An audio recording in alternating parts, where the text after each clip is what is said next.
Chapter 5 Fallen City. Jacob, Niccolo, and Leal returned the body to the city and brought him to the town morgue after reporting his death to the royal guard. They were questioned relentlessly, but once the entire situation was explained, they learned something of interest. The guard they spoke to was an elderly man named Bernard who had apparently been in the royal army since he was no older than Jacob, who was 16 at the time. He seemed dreadfully troubled by the news. After hearing them out, he sighed, rolled his head from one side to the other, and then slouched in his chair. More and more young folk are having this curse brought down upon them. I've not seen this much senseless death since I was a boy, Bernard said. What? Did something happen when you were younger? Niccolo asked. Yes, I'm one of few in this town who remembers. It feels like it was a lifetime ago. I was just a young boy when the monstrous creature, unlike anything I'd ever seen, began attacking our town. The nameless creature was so sick and twisted it was essentially unable to be described, he explained. Oh, you're talking about the legend of Caprit and that woman, right? Jacob asked. Bernard seemed surprised, but nodded just the same. That's correct. So you really have been doing research all over town. And how is my old friend, Father Stone? Bernard asked. He seemed well. A bit hard of hearing these days, though, Niccolo said with a smirk. Bernard smiled widely and nodded, seeming quite pleased by his answer. That's grand. I should go pay him a visit sometime soon, he replied. Jacob, Niccolo, and Leal were pleased, but beginning to grow restless. Jacob stood up and stretched himself out. Well, I'm glad we could reunite some old friends, but we really need to go try and figure out more about this. I'm worried things are going to start getting worse around here, he remarked. Niccolo nodded and stood up too, seeming quite ready to move on. They were surprised when Bernard held out a hand to them. Hold on just a moment. Father Stone told you of the legend of Caprit, but did he tell you about what happened before that? He asked, catching their attention. Leal looked to them in surprise as they shook their heads. I thought as much. It seems his hearing isn't the only thing slipping away from him, but his memory as well. Regardless, before that creature showed up, our entire town had a massive economic downturn. King Xander had made a great military blunder, and it cost our entire town nearly every coin in our coffers. Our heroes listened very carefully as he continued. But not long after that, a miracle happened. A gigantic hoard of golden coins seemingly appeared out of thin air in the dead of night. Bernard reached into his pocket and pulled out one golden coin, showing them the wolf insignia upon one side. The coins looked exactly like this, but the strange part is what happened next. I suppose it wasn't that strange. People were hungry and desperate, and when they saw a massive pile of coin in the square, something seemed to come over some of them. Even my father was overcome, immediately running home and grabbing up the largest sack he could find, getting my brothers and I to come and help him. We filled the sack with coins and brought it back home, but he still didn't seem satisfied. We filled 3 more smaller sacks before the entire pile had been picked up by the town. There were several who'd gotten nothing in the short time the pile was in the square, and they began pleading with those like my family who had taken as much as they could carry. We were just as poor as they were, and my father simply ignored their cries. I was glad he didn't notice it when I stole a sack of coin and gave it to the family of my best friend. But then, just like now, people began transforming into horrible creatures when night fell. The strange part was, just after they transformed, the entire town shook with a howling gale unlike anything I've ever felt. And as the wind rushed across their new forms, the people were returned to their former selves, as if the wind itself purified them, Bernard told. So that's why every home around here has wind chimes. The call for Caprit to protect them, Niccolo remarked quietly. Bernard nodded to him. Yes, that's correct. I've heard tell that other towns nearby have similar legends and often keep wind chimes close at hand. But there's still a little more to my story, Bernard said, making them give pause. You see, after Caprit made that strange monster leave town for good, something beyond unusual happened. My father had been keeping our sack of coin under the floorboards in our home, and we went to gather some coin to buy some food with. But when we opened the floor, our nostrils were assaulted by an awful stench. We checked in the bag to find it soaked in blood, but there was no money inside, no signs of a struggle, and we had no idea where our coins had gone. Jacob and Niccolo exchanged glances, unsure of exactly what that could mean. Bernard held up the coin and eyed it. These coins look exactly the same, but I have no idea what that really means. All I know is, my prayers lay with Caprit. The 3 remained silent for a moment, taking in what Bernard had told them. Then we all seemed to realize something and stood up with a sense of urgency. Cardi was startled and jumped to her feet as well. Thank you so much for telling us your story. It may prove helpful to us yet. Are you boys ready? She asked seriously. Jacob and Niccolo nodded. Good. Then let's go and investigate this fallen city. I feel like the final clue we're missing must be near there. They nodded again. With that, they gave Bernard their farewells and headed on their way. Normally, it would have been about a 2-day march across the countryside to reach the fallen city of Paramon, but Jacob and Niccolo had incredible speed. After Niccolo picked up Lial and she gave Cardi the order to remain calm and let Jacob carry her, they were able to make it to the ruins in less than 5 minutes. The ruins were not at all what Jacob had expected. He was expecting standing but crumbling buildings, nature to be overgrown, and for nearly all signs of civilization to be intact. Instead, when they stumbled upon the fallen city, it was little more than a heap of stones sticking out of tall grass. You could still see the mortarwork of many of the stone buildings that had since nearly crumbled to dust, now merely knee to waist-high walls sticking out of the ground in patterns that seemed nearly random, time chipping away at each of them at its own pace. They set Lial and Cardi on their feet as they took in what remained of Paramon. Niccolo whistled loudly. "Wow, this place has seen better days," he remarked. "That's for sure," Jacob agreed. "I doubt we're going to be finding much of use here, but there's no harm in looking," Niccolo replied. Lial nodded as her eyes carefully examined the stone decay. "Why don't we split up in search? That way we can cover more ground," she suggested. "But I don't really know what we're looking for," Jacob said, making Niccolo raise a hand to his chin.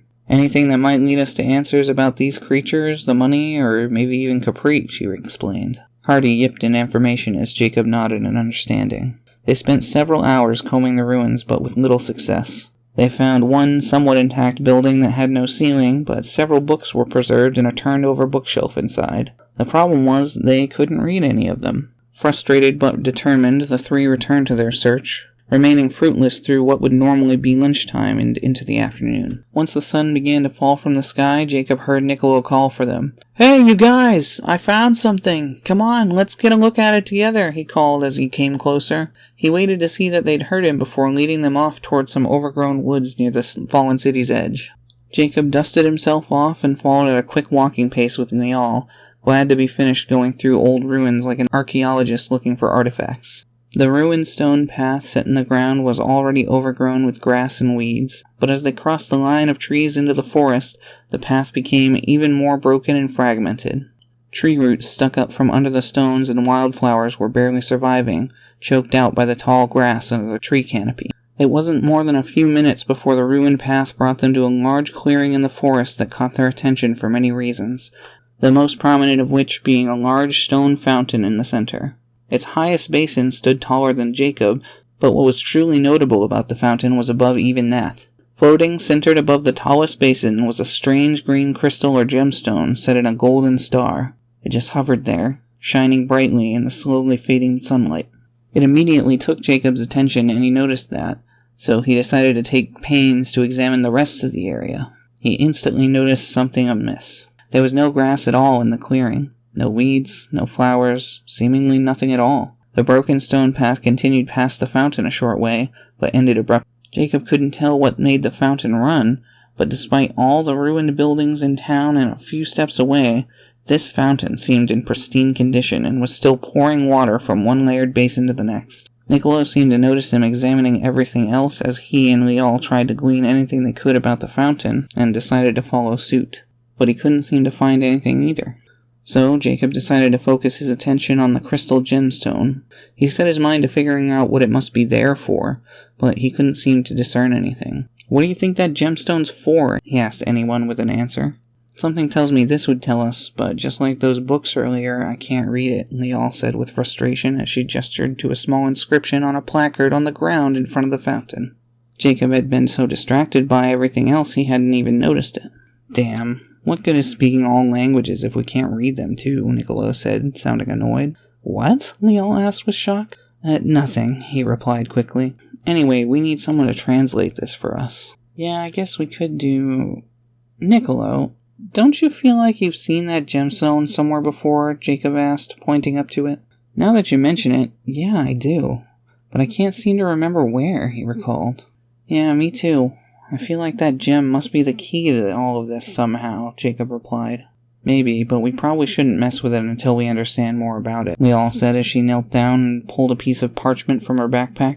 She had to set it down and reach inside again until she found her pencil. She popped the pencil in her mouth, sat down, crossed her legs, set the parchment on her lap, then took the pencil and started copying the strange inscription from the placard. "What are you doing?" Jacob asked. "I'm copying this down. That way we won't have to bring someone out here to get it translated. We can just bring it to them and have our answers more quickly, she explained.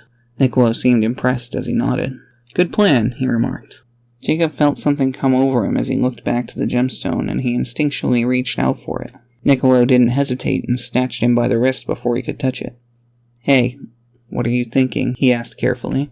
I don't know. Something just told me to touch it, Jacob explained, shaking the cobwebs from his mind as he came back to himself. Something? Niccolo asked carefully. Jacob noticed his eyes were wide. Yeah, some weird feeling I got, he explained. Niccolo smirked. What, like a gut feeling? Alright, go ahead then, he replied as he released him, gesturing toward the floating gemstone. Maybe we shouldn't, Lial interjected, sounding nervous. Maybe, but what harm could it do? Niccolo asked, making Jacob and Lial both gulp with unease. I don't know. Maybe it could do some good? Jacob asked. The color seemed to drain from Niccolo's face when he heard the uncertainty in his voice. I don't know what good ever comes from messing with ancient artifacts, but if you think you can handle whatever might happen, I guess all I can do is trust you, Lial said, gritting her teeth. She put away her pencil and parchment before standing up and slinging her backpack over her shoulder and taking several steps back from the fountain. She watched with great discomfort as Jacob decided what he would do. Slowly and carefully, he reached up toward the gemstone. It felt like an eternity as he slowly reached his hand as high as it would go. But just as his fingertip touched the golden star the gem was set in, Jacob froze when he heard a voice call out to him. Wait, please, don't touch that, the quiet voice called. Jacob immediately withdrew his hand and looked around for the source of the voice, but he didn't see anyone. Not a moment later, 8 or 9 little birds Jacob didn't recognize landed on the fountain in front of them. Birds? What's going on now? Lial asked with frustration as she reapproached. The birds recoiled and hopped away from Cardi, but the loyal wolf didn't falter from Lial's side.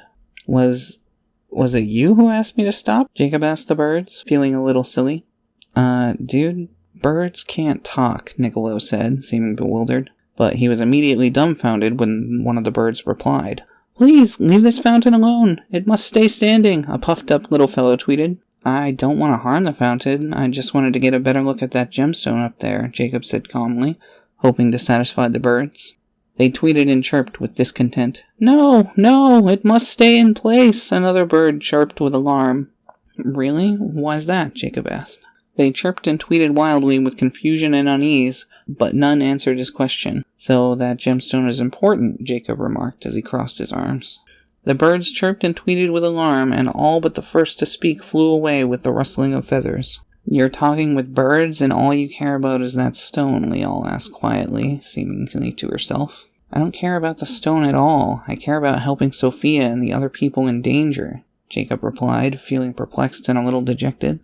Leave this place! Don't come back! The little bird tweeted, but before he could say anything else, he squawked with fright and flew off. Hey, wait! Jacob called after the bird, but his attention was taken by a strange bubbling sound. It sounded like boiling maple syrup being squeezed through a piping bag, bubbly, wet, squishy, and squelching as it was forced through a tight space. Niccolo and Lial seemed to hear it too, and they all looked around for the source of the noise.